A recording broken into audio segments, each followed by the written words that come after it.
there's so much on my brain I could talk about. Let me just say something. All right. I seriously, you know, when I said that I wanted to get him out here, I really didn't even want to get him out here to speak to nobody or anything. I just wanted him to get some rest, because I've been there twice with him, and he's sacrificed everything. Everything. His sleep, his rest. The first 5 days that I was there,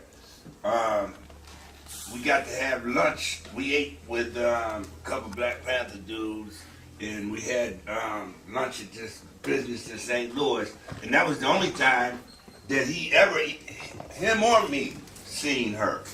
This is how much he had himself out on the line. And she's being supportive, because some people would not support that.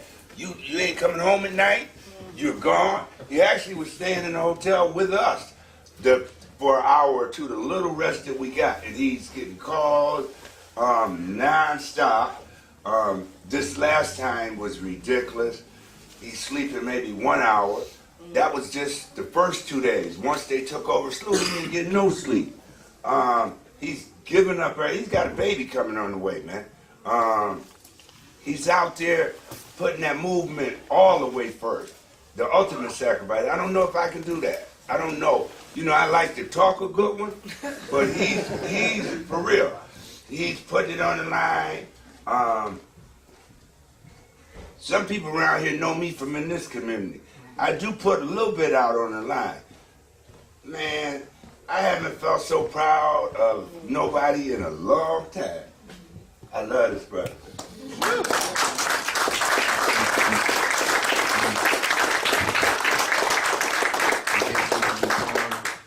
We can take some questions and shit until something comes in my brain. Please don't be shy with the questions. Ask what you want to know, if anybody has any questions. I have a question, I guess because I just didn't understand it. What was the reason for burning the Quiktrip place? Or, I mean, I know that's against the police, but I don't understand why the vengeance was toward the Quiktrip place or the payback. So if you could explain that. Okay. I don't think it was meant to be on like any particular business. It was just that a lot of these people that were on the ground at the time, there is no other avenue for them to be vocal about anything. So it's like, if I can stop one of your major business hubs from functioning, you're going to pay attention to what's going on down here. So I think that's the reason why Quiktrip burnt down. It was like a way of saying, hey, I'm trying to say something. Thanks. I was actually kind of throw an answer to hers. The Anarchists, yeah. They were the ones that Again, started. with the burning of the building, it's simple direct action in a capitalist system. The capitalist structure only understands capital loss. Right. And how we create capital loss. Thank you. Any other questions? Yeah. So when you got that letter from SLU, because I've read it, it's like a mess of demands, and they're just like, all right, you get a community center and some more funding and some more scholarships and all this stuff. What's that feel like? What was the mood after that? Because I know y'all probably taking down some tents and stuff like that. What's the mood after that? Honestly, at the time when it was going down, everybody was in agreement with it, except for me and one other guy. We actually were the last ones to put our tents up. We wanted to stay. We felt like they were bullshitting us, and there was going to be some way around it. And after talking to the mothers of the organization, they're like our advisors. They kind of solidified it in our brains that, hey, this has never happened before, ever in history, you know what I'm saying? And so I'm a little at ease with it now, but I'm still on the fence about it, for real. Like, I'm expecting him to screw us any day, and I'm ready to go back out to SLU if that's the case, but that's just me being honest. But as a collective tribe, X and the Freedom Fighters, everybody is pretty excited about what's going on, especially because the situation's so weird. The president is brand new to the school. He's only been there for 3 months, so he's trying to cover his ass everywhere. So it's actually not far-fetched to think that he would actually attempt to do all of those things. You know what I'm saying? So that's kind of where I am with it. I'm kind of like dubious about the word support, so I don't, I agree with you where it's just get involved, you know, just get out there. But if people can't go physically, what, can you go back over like what specific things people could maybe send monetarily or physical? I got it on my laptop, but there's no projector, but I can, if you got a pen or your phone, there's a few ways you could help us from a distance. Tribex actually has a donate page now, and that is Tribex, TRIBEX dash, not underscore, dash STL.org. So www.tribex-stl.org. Or if you want to donate to the freedom fighters, currently we have all the donations coming to my PayPal because we're slacking. And you can send that to my email at Jeffrey, JEFFERYHILLJR @gmail.com. And that's a way you can help from a distance besides just spreading the message, you know what I'm saying? Like, because people need to hear it here as well. And I went to a rally last night. I'm not sure what it was called. And there's some people here who are on fire, and then there's some people who are on the fence. So I would recommend the people who are on fire to just really encourage the people who are on the fence about what we're facing and how we can't be passive about our actions, you know what I'm saying? This is just kind of a taking temperature and seeing where people's thoughts are. I want to make it a more thoughtful question than a yes-no question, but it's a yes-no question. There was a 40-minute talk recently given by an IDF, an Israeli Defense Force soldier, about his time serving in the IDF and what he did and saw in Palestine, and how he later, and how horrible it was, and how it galvanized him against all of that and the Palestinian occupation, and that he later came to the U.S. and talked with Maryland police who let him know that they were training in Israel, and his message to Americans was "You're next," which I know that Ferguson has heard directly from Palestine. And I wonder if there, like, what the conversation is among people in Ferguson about that angle. There's some people who are ready for like a revolution, but as a whole, I would say people are not ready to like get up in arms and fight against the powers, you know what I'm saying? Even with having 3 murders done by the police in 2 months, some people are still not ready for that, you know what I'm saying? But when this no indictment comes, I don't know what's going to happen, man. I really don't, because there's a lot of people who are like, they've been ready. We've talked people out of like, yo, put the gun down, you know what I'm saying? Like, that's already been going on for weeks now. So when this no indictment comes, I think a lot more people are going to be ready for that, you know what I'm saying? But yeah, it's a shaky situation, man. I don't know. Yeah, it's fucked up, man. Eventually, though, it's gonna come to that, I feel like, for everybody, not just for y'all here, the whole nation, man, because it's much bigger than what we can see right now. Any other? Come on, y'all. I have a question. Yes. Has Al Sharpton and Oh, what is God. that? Can you see me in there? Okay, so Al Sharpton and them, they came down. They came and did their thing, you know how they do. And they Well, what did they do? What exactly? I mean, like, 'cause they came in and got right with the family. And because of their history, the family welcomed them. And they were spoke at a lot of churches. They got paid, yeah. and then they dipped out. And that's them. You haven't seen them anymore, right? Nah, not. He doesn't even talk about it on TV now. He's talking about like ISIS and Right. That's foreign what I policies asked. now. You know what I'm saying? He just came and got his he did his PR stunt and bounced out.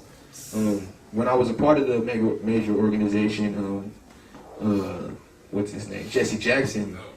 Yeah, oh God. He was a little worse. He showed up to a rally that we had did, and keep in mind, these major names didn't talk to anybody on the ground, not once. So he showed up to the rally, And because of his name, someone handed him a bullhorn. Oh, God. And this is right after, because keep in mind, like I said, the organization had used this church as a safe space. And some windows were broken out of there, some toilets were messed up. So they decided to have an offering to give to the church so that they could fix some things. And everybody was down for that, you know what I mean? We're passing the buckets around, they're like, hell yeah, because this space has been like it for us, you know what I'm saying? And then Jesse Jackson comes out of nowhere right after that. Do 10 people got $100 in here? How many people got $100 to give? And that was the beginning of Ferguson chasing out people like that. He was the first one where he almost got beat up that day. And it was bad. Yes. Jesse Jackson almost got beat up. Yes. It's a great day in history.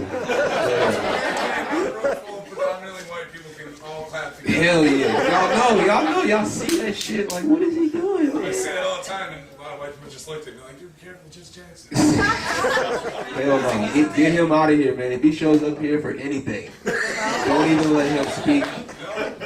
Don't even let him get off the plane. Great speech on the type of people that Jesse Jackson is and the type of people I'm sure you are. They talked about house and field. For sure. How they look at the establishment and They got a whole when the different outlook. master's house is burning down, who tried to help and who prayed for a win. They tried to help it out. They put that out, man. Nah, let that burn, man. And, he got a taste. They haven't been back since. That's probably why they started talking about other things. It's because how they got treated in Ferguson. But you guys should. I encourage you to do the same for real. And not just big leaders like that. There's leaders in your own community who have the same ideologies, and don't let them come and get in a position of power in movements like this. Like, stop it in its tracks, please, please, please. Because you'll spend a whole lot of time just debating ideologies with these people, and it's like there's an issue right now that we can see we're dealing with, and you should attack that and don't let them come and try to change the narrative. Anything else? No, I'm talking too much, but No, definitely not. what's your view? Because I know we talked last night about this. What's your view on the media? Do you have the same reaction like you do with Jesse Jackson? What do you do when they stick a camera in your face? It depends on the situation. Yeah.